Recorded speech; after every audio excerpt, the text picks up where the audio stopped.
ಓಂ ಶ್ರೀ ರವಯೇ ನಮಃ. ಸೂರ್ಯದೇವನನ್ನು ಆರಾಧನೆ ಮಾಡಿ ದೇವಾನುದೇವತೆಗಳೇ ಅಸ್ತ್ರ ಶಸ್ತ್ರ ಶಕ್ತಿಗಳನ್ನು ಪಡ್ಕೊಳ್ತಾರಂತೆ. ಇನ್ನು ನಾವು ಆರಾಧನೆ ಮಾಡಿದರೆ ಕೊಡಲ್ಲ ಅಂತಾನ? ಅವನ ಶಕ್ತಿ, ಅವನ ದಯೆಯನ್ನು ನಮ್ಮ ಮೇಲೆ ತಂದುಕೊಳ್ಳೋದಕ್ಕೆ ಸೂರ್ಯದೇವನನ್ನು ಆರಾಧನೆ ಮಾಡಬೇಕು. ಇದರಿಂದ ನಮ್ಮ ಕೆಲಸದಲ್ಲಿ ಯಶಸ್ಸು ಸಿಗುತ್ತೆ, ಜೀವನದಲ್ಲಿ ಹೊಸ ಉತ್ಸಾಹ, ಹೊಸ ಚೈತನ್ಯ, ಹೊಸ ಭರವಸೆ ಮೂಡುತ್ತೆ ಅಂತ ಹೇಳಬಹುದು. ಕಾಶ್ಯಪ ಮಹರ್ಷಿ ಮತ್ತು ಅದಿತಿ ದೇವಿಯ ಪುತ್ರನಾದಂತಹ ಸೂರ್ಯದೇವನಿಗೆ ಅಪಾರವಾದಂತಹ ತೇಜಸ್ಸಿರುತ್ತೆ. ಸೂರ್ಯದೇವನು ತನ್ನದೇ ಆದಂತಹ ಅನೇಕ ಆಯುಧಗಳನ್ನು, ಚಿಹ್ನೆಗಳನ್ನು ಹೊಂದಿರ್ತಾನೆ. ಅದರ ಬಗ್ಗೆ ತಿಳ್ಕೊಂಡು ಈ ಸೂರ್ಯ ಮಂತ್ರದ ಪಾರಾಯಣವನ್ನು ಮಾಡೋಣ. ಪುರಾಣಗಳ ಪ್ರಕಾರ ಸೂರ್ಯದೇವರ ದೇಹದಿಂದ ಕೋಟಿ ಸೂರ್ಯರಂತೆ ಬೆಳಕು ಹೊರಬರ್ತಾ ಇರುತ್ತೆ. ಆ ತೇಜಸ್ಸು ಎಷ್ಟರ ಮಟ್ಟಿಗಿದೆ ಅಂದರೆ ಅಸುರರನ್ನು ದಹಿಸಬಲ್ಲದು. ಅಂಧಕಾರ, ದುಷ್ಟಶಕ್ತಿ ಮತ್ತು ಅಜ್ಞಾನವನ್ನು ನಾಶ ಮಾಡಬಲ್ಲದು. ದೇವತೆಗಳಿಗೂ ಕೆಲವೊಮ್ಮೆ ಆ ಪ್ರಕಾಶವನ್ನು ನೇರವಾಗಿ ನೋಡೋದು ಕಷ್ಟವಾಗ್ತಿತ್ತಂತೆ. ಅದಕ್ಕೆ ಸೂರ್ಯನ ಕಿರಣಗಳನ್ನು ದೈವಿಕ ಬಾಣಗಳು ಅಂತ ಕೂಡ ಗ್ರಂಥಗಳಲ್ಲಿ ಉಲ್ಲೇಖಿಸಲಾಗುತ್ತೆ. ಇನ್ನು ಎರಡನೆಯದಾಗಿ ಸಪ್ತಾಶ್ವಗಳು, ಅವನ ರಥದ 7 ಕುದುರೆಗಳು ಕೂಡ ಅವನ ಶಕ್ತಿಯನ್ನು ತೋರ್ತವೆ. ರಥವನ್ನು ಎಳೆಯುವಂತಹ 7 ಕುದುರೆಗಳು ಬಣ್ಣಗಳ, ಛಂದಸ್ಸಿನ ಸಂಕೇತ, ವಾರಗಳ ಸಂಕೇತ ಅಂತ ಕೂಡ ಹೇಳ್ತಾರೆ.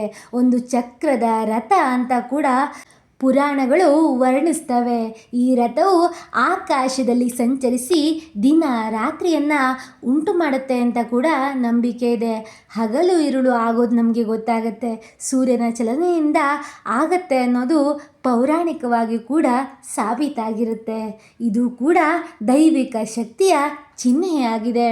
ಇನ್ನು ಮೂರನೆಯದಾಗಿ ಅವನ ಕೈಯಲ್ಲಿ ಪದ್ಮವನ್ನು ಅಂದರೆ ಕಮಲವನ್ನು ಹಿಡ್ಕೊಂಡಿರ್ತಾನೆ. 2 ಕಮಲಗಳು ಅವನ ಸಂಕೇತಗಳಾಗಿರ್ತವೆ. ಅವು ಜೀವೋತ್ತಮ, ಪಾವಿತ್ರ್ಯ ಮತ್ತು ಬೆಳಕು ಬಂದಾಗ ಜೀವನ ಅರಳುತ್ತೆ ಅನ್ನೋದನ್ನು ಸೂಚಿಸ್ತವಂತೆ. ಸೂರ್ಯ ಉದಯವಾದಾಗ ಕಮಲಗಳು ಅರಳುತ್ತವೆ. ಅದನ್ನು ಸೂರ್ಯದೇವರೊಂದಿಗೆ ಜೋಡಣೆ ಮಾಡಲಾಗುತ್ತೆ. ಇನ್ನು 4ನೇದಾಗಿ ಸೂರ್ಯ ಕಿರಣಗಳ ದಹನ ಶಕ್ತಿ ಅಂದರೆ ಸುಡೋ ಶಕ್ತಿ. ಸೂರ್ಯನ ಕಿರಣಗಳಿಂದ ಪಾಪ ನಾಶಕವಾಗುತ್ತೆ, ರೋಗಹರವಾಗುತ್ತೆ, ದುಷ್ಟಶಕ್ತಿಯ ನಾಶವಾಗುತ್ತೆ ಅಂತ ಹೇಳಲಾಗುತ್ತೆ. ಅದರಿಂದಲೇ ಸೂರ್ಯ ನಮಸ್ಕಾರ ಮಾಡೋದು, ಅರ್ಘ್ಯವನ್ನು ನೀಡೋದು, ಆದಿತ್ಯ ಹೃದಯ ಪಠಣವನ್ನು ಮಾಡೋದು, ಇಂಥವುಗಳನ್ನು ಮಾಡೋದ್ರಿಂದ ಶಕ್ತಿದಾಯಕ ಬದಲಾವಣೆ ಅಂದರೆ ಈ ಆಚರಣೆಗಳಿಂದ ಸೂರ್ಯದೇವನ ಮನಸ್ಸು ಸಂಪನ್ನವಾಗುತ್ತೆ. ಸೂರ್ಯದೇವನ ಆಶೀರ್ವಾದ ನಮ್ಮ ಮೇಲೆ ಬೀಳುತ್ತೆ. ಇನ್ನು ಸೂರ್ಯದೇವನಿಗೆ ಹುಟ್ಟಿದಾಗಲಿಂದ ಅನೇಕ ಕವಚಗಳು, ಕುಂಡಲಗಳು ಇತ್ತು ಅಂತ ಹೇಳಲಾಗುತ್ತೆ. ಅವನ ಕವಚ ಕುಂಡಲವನ್ನು ಕರ್ಣನಿಗೆ ಕೊಟ್ಟಿದ್ದ. ಅಂದರೆ ತನ್ನ ತೇಜಸ್ಸಿನ ಶಕ್ತಿಯಿಂದ ರಕ್ಷಣೆಗಾಗಿ ಕರ್ಣನಿಗೆ ಅವನು ಕೊಟ್ಟಿದ್ದ ಅಂತ ಕೂಡ ಹೇಳಲಾಗುತ್ತೆ. ಸೂರ್ಯದೇವರನ್ನು ಕೇವಲ ಗ್ರಹ ಅಂತ ನೋಡೋಲ್ಲ, ಅವನನ್ನು ಜೀವದ ಮೂಲ ಅಂತ ನೋಡ್ತಾರೆ. ಅವರ ಶಕ್ತಿಗಳು ಬೆಳಕು, ಜ್ಞಾನ, ಆರೋಗ್ಯ, ಧೈರ್ಯ, ರಾಜಶಕ್ತಿ ಇವುಗಳ ಸಂಕೇತವಾಗಿರುತ್ತೆ. ಆದ್ದರಿಂದಲೇ ಹಳೆಯ ಕಾಲದಿಂದ ರಾಜರು, ಯೋಧರು, ಋಷಿಗಳು ಅಷ್ಟೇ ಯಾಕೆ ದೇವತೆಗಳು ಕೂಡ ಸೂರ್ಯ ಆರಾಧನೆಯನ್ನು ಬಹಳ ಮಹತ್ವದಿಂದ, ಭಕ್ತಿಯಿಂದ ಮಾಡ್ತಾಯಿದ್ರು.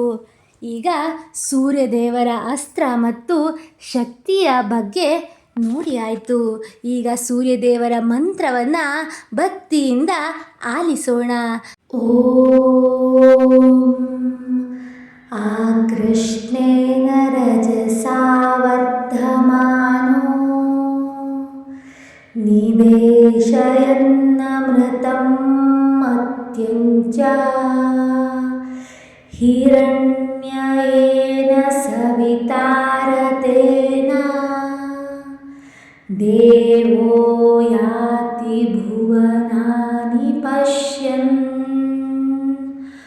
ಓಂ ಆಕೃಷ್ಣೇನ ರಜಸಾ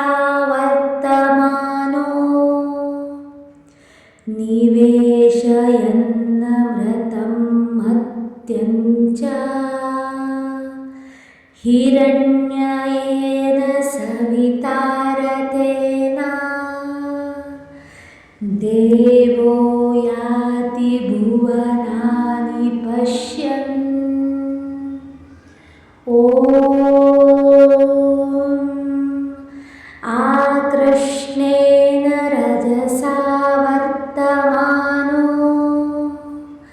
निवेशयन्नमृतं मत्यं च हिरण्येन सविता रथेन देवो याति भुवनानि पश्यन् ॐ आकृष्णेन रजसा वर्धमानो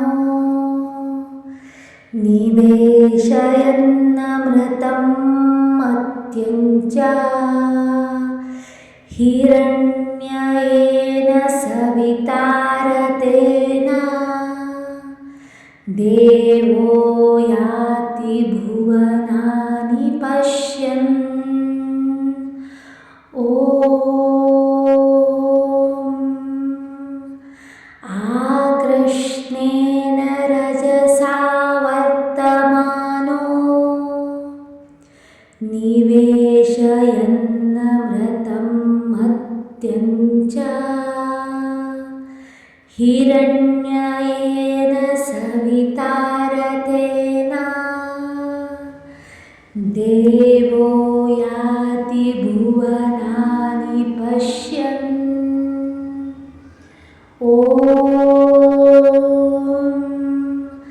आकृष्णेन रजसा वर्तमानो निवेशयन्नमृतं मत्यं च हिरण्येन सविता रथेन देवो याति भुवनानि पश्यन् ॐ आकृष्णेन रजसा वर्धमानो निवेशयन्नमृतं मत्यं च हिरण्येन सविता रथेन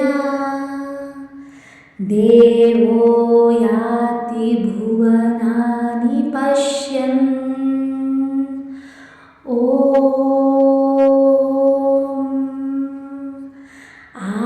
आकृष्णेन रजसा वर्तमानो निवेशयन्नमृतं मत्यं च हिरण्येन सविता रथेन देवो याति भुवनानि पश्यन् ॐ आकृष्णेन रजसा वर्तमानो निवेशयन्नमृतं मत्यं च हिरण्येन सविता रथेन देवो याति भुवनानि पश्यन् ॐ आकृष्णेन रजसा वर्धमानो निवेशयन्नमृतं मत्यं च हिरण्येन सविता रथेन देवो याति भुवनानि पश्यन् ॐ आकृष्णेन रजसा वर्तमानो निवेशयन्नमृतं मत्यं च हिरण्येन सविता रथेन देवो याति भुवनानि पश्यन् ॐ आकृष्णेन रजसा वर्तमानो निवेशयन्नमृतं निवेशयन्नमृतं मत्यं च हिरण्येन सविता रथेन देवो याति भुवनानि पश्यन् ॐ आकृष्णेन रजसा वर्धमानो निवेशयन्नमृतं मत्यं च हिरण्येन सविता रथेन देवो याति भुवनानि पश्यन् ॐ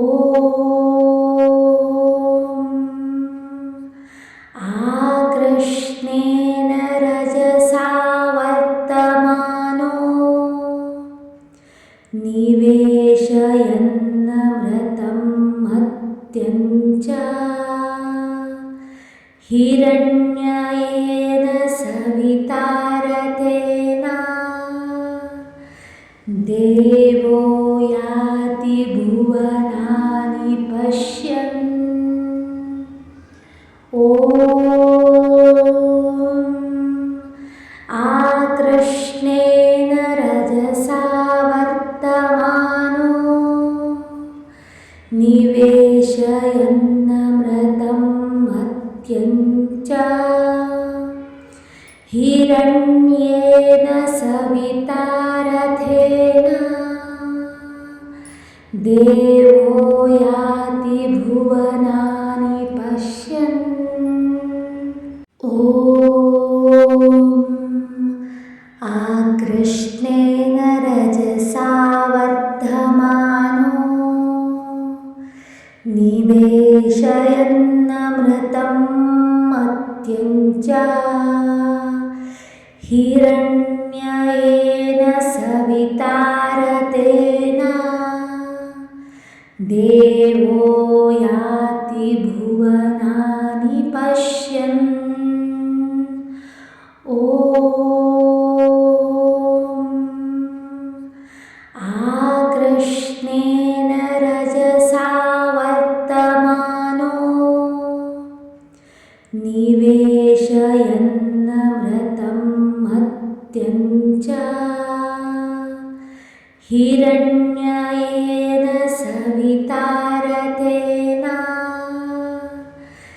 देवो याति भुवनानि पश्यन् ॐ आकृष्णेन रजसा वर्तमानो निवेशयन्नमृतं मत्यं च हिरण्येन सविता रथेन देवो याति भुवनानि पश्यन् ॐ आकृष्णेन रजसा वर्धमानो निवेशयन्नमृतं मत्यं च हिरण्येन सविता रथेन देवो याति भुवनानि पश्यन् ॐ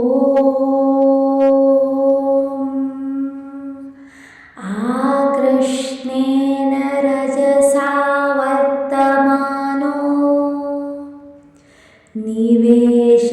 निवेशयन्नमृतं मत्यं च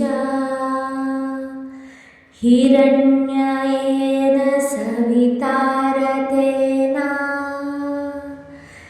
देवो याति भुवनानि पश्यन् ॐ आकृष्णेन रजसा वर्तमानो निवेशयन्नमृतं मत्यं च हिरण्येन सविता रथेन देवो याति भुवनानि पश्यन् ॐ आकृष्णेन रजसा वर्धमानो निवेशयन्नमृतं मत्यं च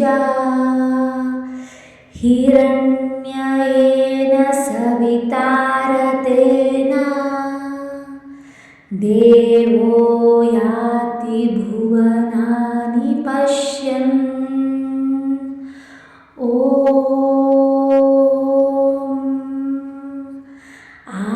आकृष्णेन रजसा वर्तमानो निवेशयन्नमृतं मत्यं च हिरण्ययेन